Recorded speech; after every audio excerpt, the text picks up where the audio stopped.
దానికి ఒక కౌంటర్. ఆయన టూర్ అవ్వగానే బాబు గారు ఎందుకు మీరు ప్రజల్ని మోసం చేస్తున్నారు, లేదా ఏ రోజుకు ఆ రోజు బాబు గారు నీళ్ళ ఇక్కడ ఏమి ఇవ్వలేదు జగన్ మోసం చేసి, ఎందుకు సార్ బాబు గారు మోసం చేస్తున్నారు, లేదా బాబాయ్ని చంపాడు అంటున్నాడు. పాపం సిబిఐ వాళ్ళకి చెప్పండి సార్ ఆ మొక్క, వాళ్ళు కేసు పెట్టలేక పారిపోయారు, మీరు చెప్పారని దొంగ కేసులు పెడదాం అనుకున్నారు కానీ ఏ సాక్ష్యాలు లేక పారిపోయారు, ఎంతకాలం మీరు చేసేది ఇట్లాంటి మోసం. ఎంతవరకు గొడ్డల పార్టీ అనే దానికి సంబంధించి జగన్ నోటి నుంచి రియాక్షన్ అయితే రాలేదు, మిగిలిన నాయకులు మాట్లాడారు, అది ఓకే. ఇన్ని ప్రెస్ మీట్లు ఆయన మాట్లాడట్లేదు, సైలెంట్ గా. నేను అనేది అదే, అతను ఫెయిల్యూరే అది. గొడ్డల పార్టీ అంటే నేను నిన్ను వెనుపోటు పార్టీ అన్ను, నేను రాక్షస పార్టీ అన్ను, నీది అహంకార పార్టీ అనను. ఎందుకంటే నాకు సంస్కారం ఉంది. ఒక రాజకీయ పార్టీని గురించి మాట్లాడేటప్పుడు బాధ్యత ఉండాలి, మీకు ఆ బాధ్యత లేదు. మేము బాధ్యతాయుతంగా ఉంటాం, మేము ప్రజల పక్షాన పోరాడుతున్నాం.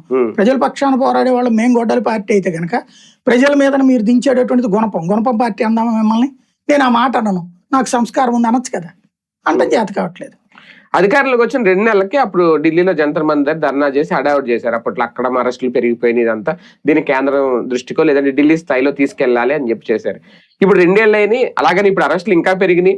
ఇప్పుడు ఈయన నిన్న రాసుకొచ్చినాయో చూసుకుంటే లాకపడేత్తలు కానీ మిస్సింగ్లు కానీ ఇవన్నీ పెరిగినాయి. ట్వీట్లకో ఎక్కడికో పరామర్శలకో పరిమితం అవుతుంది వైసీపీ. అంతకు మించి ఢిల్లీ స్థాయి వెళ్లే ప్రయత్నం చేస్తే ఢిల్లీలో వెళ్తే అన్న అయిందా?